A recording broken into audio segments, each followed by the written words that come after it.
ہمارا یہی دو بڑے سبق ہے، خود عبادت کرے اور ان کو عبادت پہ لگائے۔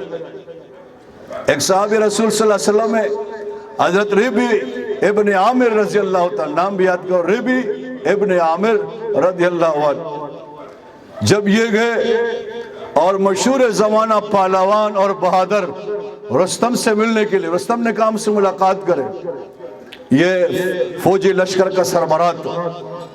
جب گئے دربانوں نے روکا کہ اس لباس میں تم نہیں جا سکتے، یہ تو بڑا بادشاہ ہے، بڑا جو ہے وہ جرنیل ہے، اور آپ قیمتی لباس پہنیں گے، گھوڑا بھی چھوڑو، تلوار۔ اس نے کہا کہ نہیں، اس نے مجھے بلایا ہے، رستم کو بتایا کہ اس طرح محمد صلی اللہ علیہ وسلم کے ایک پیغام رسایا ہوا ہے، اور اس کی یہ بات، اس نے کہا لے کے آؤ اس کو۔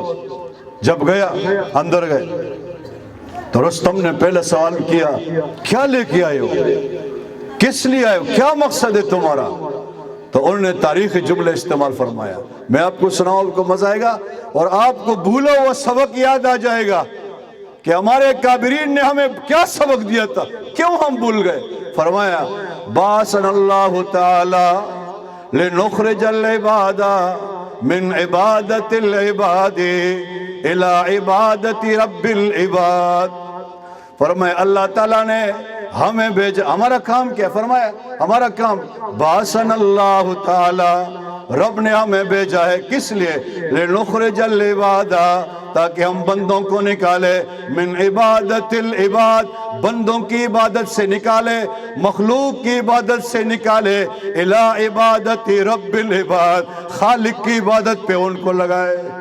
یہ صحابہ کرام کا مشن ہے کہ نہیں ہے؟ آج میں نعرہ لگاتا ہوں جی صحابہ، آپ بھی نعرہ لگاتے ہیں صحابہ سے ہمیں پیار ہے، زبانی جمع خرچ کی ضرورت نہیں ہے، عملی کام چاہیے۔ انہوں نے فرمایا ہماری زندگی کا مقصد مخلوق کو مخلوق کی عبادت سے نکال کر خالق کی عبادت پہ لگانا۔